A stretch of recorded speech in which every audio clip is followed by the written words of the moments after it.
Hey, I'm John Lyons, and this is my workshop, Heartwood and Steel, and today we're making a grab bar.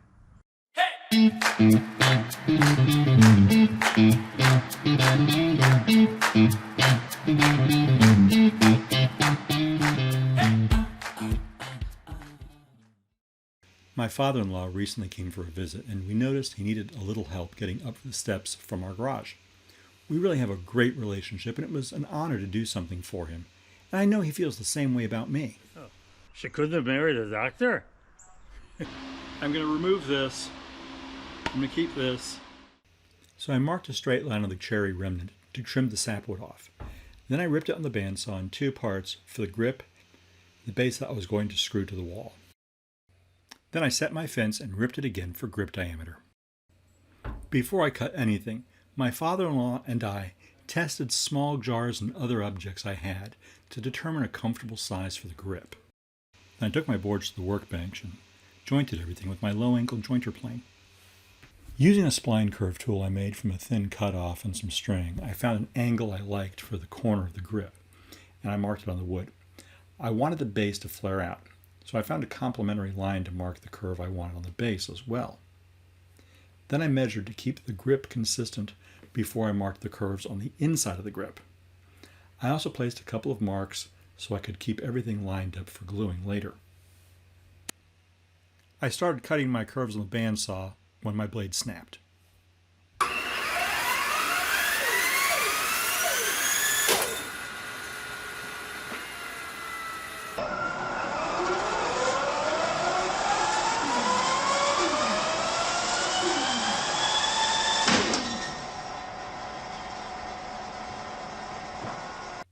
Since it was getting late, I decided to pick things up the next day. The new blade worked out just great. I took a minute to visualize how the curves were going to look, and I used the newly cut foot to scribe the lines for the second foot. Then it was time to break out my handy-dandy spline to mark the curve for the other side of the handle. So I cut along the line I scribed and removed a little waste, because Scout is thrifty.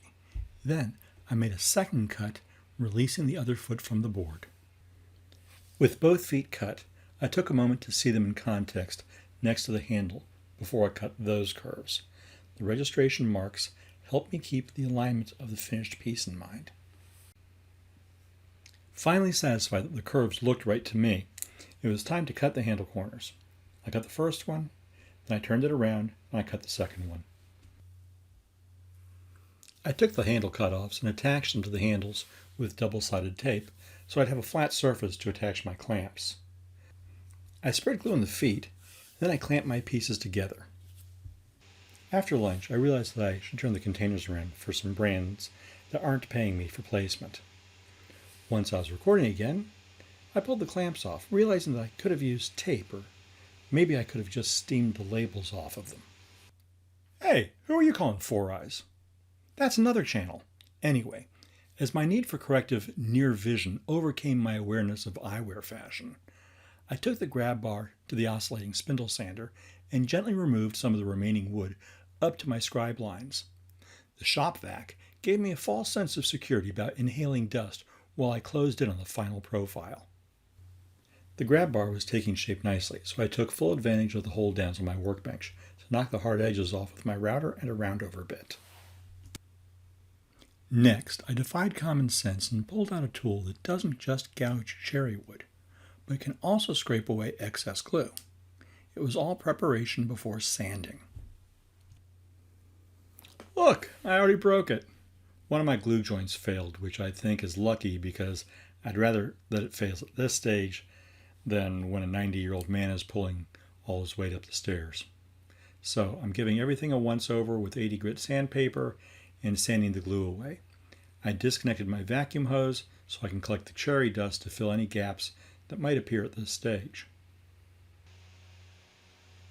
When it's all done, I spread glue on the clean surface and I put a couple of brads into the joint to hold it while the glue dries, since I suspect clamping trouble for this failure in the first place.